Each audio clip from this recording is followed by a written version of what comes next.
National member है। गुरुत्वपूर्ण सामाजिक सम्मेलन बुधू जी हमारे उपस्थित रवि नारायण बेहरा एससी मोर्चा के समस्त जनरल सेक्रेटरी में ये आज ये गुरुत्वपूर्ण सामाजिक सम्मेलन को संबोधित करेंगे उत्तर प्रदेश मान्यवर राज्यसभा सांसद भारतीय जनता पार्टी वरिष्ठ नेता माननीय श्रीयुक्त मिथिलेश कुमार काठेरिया महोदय एवं ये सामाजिक सम्मेलन में उपस्थित अच्छा आमर अनुसूचित जाति मोर्चार प्रदेश अध्यक्ष तथा मान्यवर सांसद विभू प्रसाद तराई एवं पार्टी वरिष्ठ उपसभापति माननीय गोलक महापात्र महोदय अनुसूचित जाति मोर्चा प्रदेश साधारण संपादक तथा मान्यवर सांसद रवि नारायण बेहरा महोदय मान्यवर न्याय विधायक छपी मल्लिक महोदय एवं अनुसूचित जाति मोर्चार नेशनल एग्जीक्यूटिव मेंबर आंध्र प्रभारी माननीय सुशांत मल्लिक महोदय मो निवेदन करी देश में जो आरक्षण राजनीति को लेकर राहुल गांधी जो संरक्षण विरोधी मनोभाव देखते विदेश में भारत को निंदित करने सहित से संपर्क में विस्तृत विवरणी रखापी आज सांबादिक सम्मेलन को संबोधित करने माननीय सांसद मिथिलेश जी को निवेदन करूँ। आज भारतीय जनता पार्टी के उड़ीसा प्रदेश के प्रदेश कार्यालय पर प्रेस वार्ता में आए हमारे साथ यहाँ पर बैठे भारतीय जनता पार्टी अनुसूचित मोर्चे के प्रदेश के अध्यक्ष और हमारे लोकसभा के बहुत ही लोकप्रिय माननीय सांसद आदरणीय विभू प्रसाद जी, अनुसूचित मोर्चे के जनरल सेक्रेटरी और लोकसभा में माननीय सांसद लोकप्रिय आदरणीय रवि नारायण जी, भारतीय जनता पार्टी के वाइस प्रेसिडेंट आदरणीय गोलक महापात्रा जी और नेशनल एग्जीक्यूटिव कमेटी के मेंबर और आंध्रा के प्रभारी सम्मानित नेता सुशांत मलिक जी, उड़ीसा के ही बहुत ही लोकप्रिय माननीय विधायक आदरणीय श्री छवि मलिक जी और इस सभा का संबोधन कर रहे स्पोक्समैन आदरणीय दिलीप मलिक जी तथा यहाँ पर आए सभी मीडिया के बंधु। आज हम आपको बताना चाहते हैं कि कांग्रेस के राष्ट्रीय अध्यक्ष रहे और लोकसभा में प्रतिपक्ष के नेता राहुल गांधी जी के द्वारा लोकसभा के चुनाव के टाइम पर किस तरीके से नैरेटिव फैलाया गया कि भारतीय जनता पार्टी का राष्ट्रीय नेतृत्व हमारे देश के सोचिए माननीय प्रधानमंत्री अगर तीसरी बार प्रधानमंत्री बने तो आरक्षण खत्म कर देंगे। पूरे देश में उन्होंने भ्रम फैलाया और अभी हाल में जब वो अमेरिका गए तो आप सबने सुना होगा किस तरीके से उन्होंने अमेरिका में कहा कि जब हम सरकार में आएंगे, पावर में आएंगे तो आरक्षण को खत्म कर देंगे। कांग्रेस की नीति रही है हमेशा कि हम ओबीसी और एससी एसटी के आरक्षण को ख़त्म करें और इनको दबे मजदूर किसान की तरह इनका उपयोग करें। मित्रों, राहुल गांधी जिस परिवार से आते हैं उस परिवार ने कांग्रेस पार्टी ने 57 वर्षों तक हमारे देश पर राज किया है लेकिन इस दौरान उन्होंने अपने राजनीतिक उद्देश्यों को साधने के लिए संवैधानिक प्रक्रियाओं का दुरुपयोग किया और सामाजिक उद्देश्यों की उपेक्षा की। कांग्रेस ने कभी भी संविधान के मूलभूत आरक्षण सिद्धांतों को सही भावना और रूप में लागू करने की इच्छा शक्ति नहीं जताई। आपको याद होगा, जब इस देश के प्रधानमंत्री जवाहरलाल नेहरू थे, नेहरू सरकार में सन 1956 में पिछड़े वर्गों के आरक्षण देने की जो काका कालेकर की रिपोर्ट थी, उसको खारिज कर दिया। काका कालेकर जी ने कहा था कि हमारे देश में पिछड़े वर्ग के लोग हैं, उनको आरक्षण की बहुत ही आवश्यकता है, लेकिन नेहरू की नीतियां थी, उन्होंने इसको खारिज कर दिया।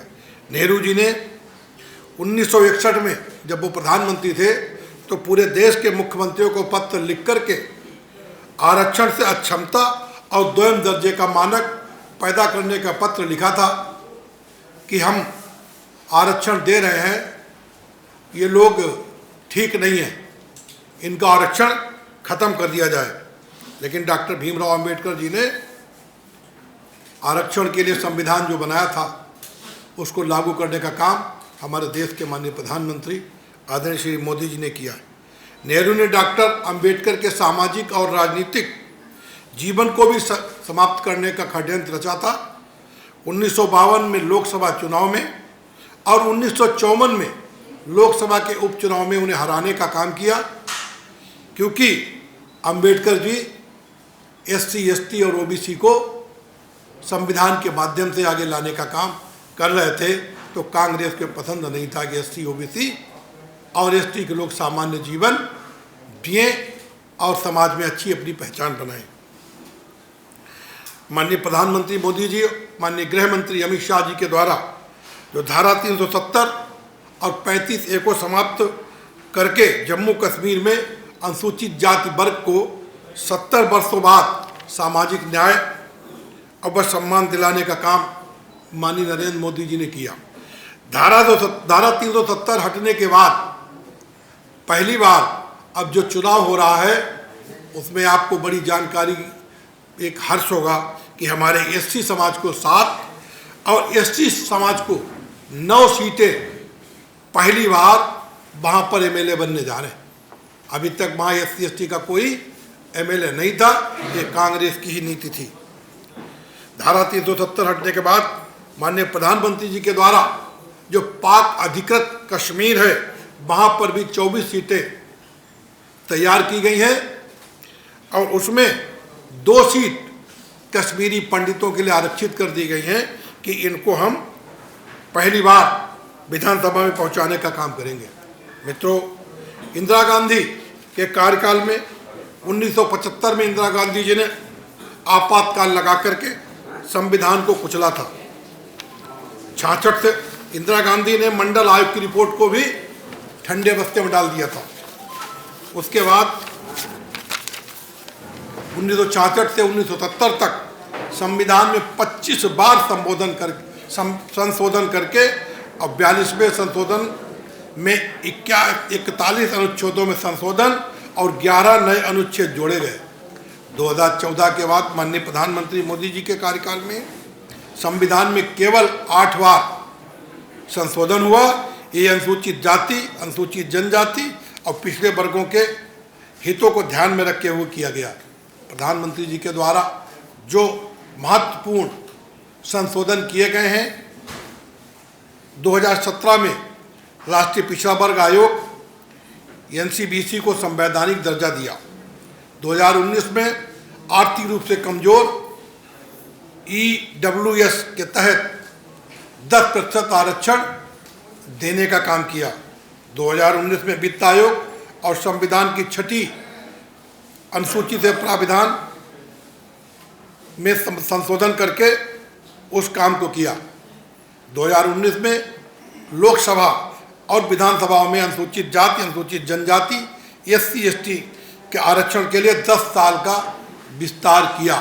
ये माननीय नरेंद्र मोदी जी ने संशोधन जो किया, उसमें एससी एसटी को अगले 10 वर्षों तक राज्य सरकारों में और लोकसभा में आरक्षण देने को लागू रखने का काम किया।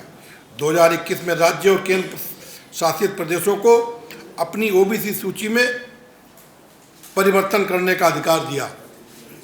जब देश के प्रधानमंत्री कांग्रेस के राजीव गांधी बने थे तो कांग्रेस के पूर्व प्रधानमंत्री स्वर्गीय राजीव गांधी ने 3 मार्च 1985 को एसटी आरक्षण पर टिप्पणी करते हुए कहा कि आरक्षण के माध्यम से हम बुद्धुओं को बढ़ावा देना नहीं चाहते। हमको गाली दी, हमको बुद्धू कहा, द्वयम दर्जे का काम कांग्रेस ने देने का काम किया। राजीव गांधी ने मंडल आयोग की रिपोर्ट का भी विरोध किया। 1990 में लोकसभा में आरक्षण का पुरजोर विरोध किया और मुसलमानों को आरक्षण देने की वकालत की, जो बाबा साहब के मूल संविधान के खिलाफ था। बाबा साहब ने किसी भी धर्म को आरक्षण देने की बात नहीं कही थी, उन्होंने केवल एससी एसटी पिछड़े वर्ग को आरक्षण देने की बात कही थी। मित्रों, भारतीय जनता पार्टी के प्रधानमंत्री जी के द्वारा जिस तरीके से एससी एसटी और ओबीसी को आगे बढ़ाने का काम किया गया है और कांग्रेस ने हमेशा उसका विरोध किया। जामिया मिलिया 2011 और एमयू 1981 जैसी सरकारी सहायता प्राप्त संस्थानों को अल्पसंख्यक संस्थानों के रूप में वर्गीकृत किया गया, जिससे अनुसूचित जाति, जनजाति एवं पिछड़ों को आरक्षण देने से इनकार किया। डॉक्टर अंबेडकर जी ने ये नहीं कहा था कि मुस्लिम को अलग से आरक्षण दिया जाए। 93 संशोधन, संवैधानिक संशोधन 2005 के तहत अल्पसंख्यक संस्थानों को आरक्षण प्रदान करने से छूट दी गई। इस एक कदम से सैकड़ों संस्थानों से पिछड़े समुदायों के अधिकार छीन लिए गए। एक कांग्रेस की करतूत थी कि मुसलमानों को अलग से आरक्षण दे दिया। मोदी जी ने एससी और एसटी को संवैधानिक उच्च पदों पर बैठाने का काम किया। जैसे हमारे देश के राष्ट्रपति बने माननीय रामनाथ कोविंद जी, जो कि एससी समाज से आते हैं। आज हमारे देश की राष्ट्रपति श्रीमती द्रौपदी मुर्मू जी हैं, जो कि एसटी समाज से आती है।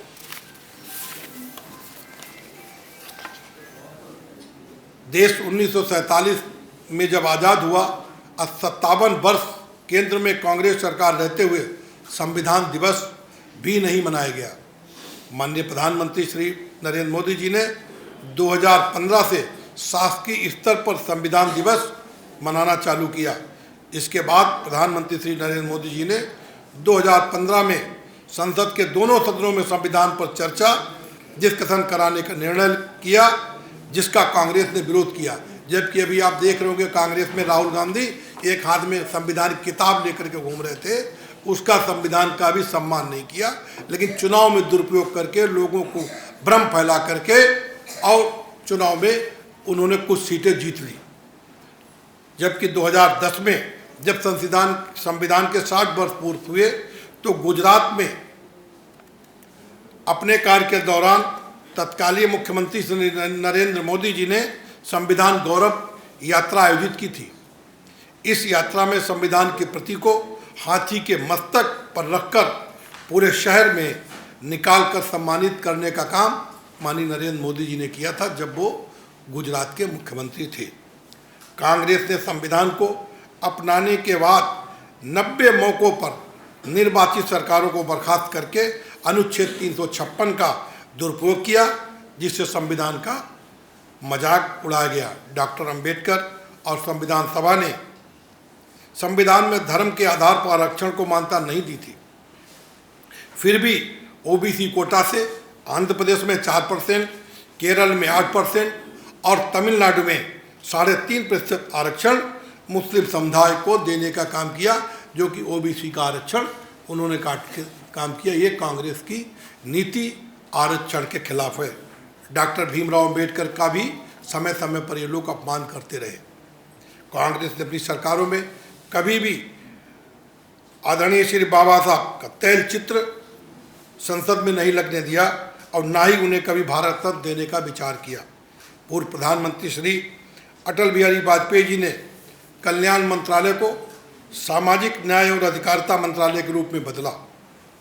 उन्होंने कहा कि एक असमान समाज में जहाँ अनुसूचित जाति, अनुसूचित जनजाति और पिछड़ा वर्ग अभी भी ऐतिहासिक क्षमताओं से पीड़ित हैं। वे जो चाहते हैं कि वो सामाजिक न्याय और सशक्तिकरण है, न कि केवल कल्याण। मंत्रालय का नाम बदलने का हमारा निर्णय कल्याण की अवधारणा की तुलना में समानता और सामाजिक आर्थिक मुक्ति के मूल्यों के प्रति एक मजबूत प्रतिबद्धता द्वारा निर्देशित है। बाबा साहब के जीवन से जुड़े सभी ऐतिहासिक स्थलों को केवल भूमि व स्थल न मानकर अपितु उनको तीर्थ स्थल का सम्मान माननीय प्रधानमंत्री श्री नरेंद्र मोदी जी की सरकार ने दिया। बाबा साहब के जीवन से जुड़ी 5 महत्वपूर्ण स्थानों को भाजपा सरकारों ने विकसित किया। पंचतीर्थ में मऊ में डॉक्टर अंबेडकर की जन्मभूमि, लंदन में शिक्षा भूमि, नागपुर में दीक्षा भूमि, दिल्ली का परिनिर्वाण स्थल और मुंबई में चैत्य भूमि शामिल है। पूर्व प्रधानमंत्री माननीय श्री अटल बिहारी वाजपेयी एवं पूर्व उप प्रधानमंत्री श्री लाल कृष्ण आडवाणी जी के प्रयास से 1990 में बाबा साहब डॉक्टर भीमराव अम्बेडकर को भारत रत्न से सम्मानित किया गया। मित्रों, अनुसूचित जाति पर अध्ययन, अनुसंधान, विश्लेषण और नीति निर्धारण निर्माण के लिए डॉक्टर भीमराव अम्बेडकर अंतर्राष्ट्रीय केंद्र की स्थापना माननीय प्रधानमंत्री श्री नरेंद्र मोदी ने 2017 में की। बाबा साहब डॉक्टर भीमराव अम्बेडकर को स्मरण करते हुए प्रधानमंत्री श्री नरेंद्र मोदी जी ने भीम ऐप शुभारंभ किया, जिससे निम्न मध्यम वर्ग के व्यापारियों, किसानों, गरीबों को ताकत प्रदान की गई। कांग्रेस ने 57 वर्षों तक देश पर शासन किया, लेकिन नागरिकों को बिजली, पानी, बैंक खाते, शौचालय, घर आदि जैसी सेवाएं प्रदान नहीं की गई। हमारी सरकार ने पिछले 10 वर्षों में बाबा साहब के सामाजिक और आर्थिक लोकतंत्र के दृष्टिकोण को पूरा करने का प्रयास किया। हमारे देश के प्रधानमंत्री जी ने भारतीय संविधान हमारे लिए राष्ट्रीय ग्रंथ है, माननीय प्रधानमंत्री जी ने इसको किया। आप सबने देखा होगा, माननीय प्रधानमंत्री जी ने कहा, सदन में भी कहा और अपने भाषणों में भी कई बार कहा कि मेरे रहते संविधान आरक्षण को खरोच नहीं आएगी। कांग्रेस वाले कितना भी चाहें लेकिन आरक्षण को ख़त्म नहीं कर पाएंगे, ऐसे माननीय प्रधानमंत्री जी के द्वारा हमारे समाज के प्रति सोच है। कांग्रेस के लिए संविधान राजनीतिक साधन हो सकता है, लेकिन हमारे लिए संविधान श्रद्धा और आस्था का केंद्र है। ये हमारे माननीय प्रधानमंत्री नरेंद्र मोदी जी की सोच है। ऐसे देश के हमारे प्रधानमंत्री मोदी जी SC ST और OBC के बारे में चिंतित रहते हैं।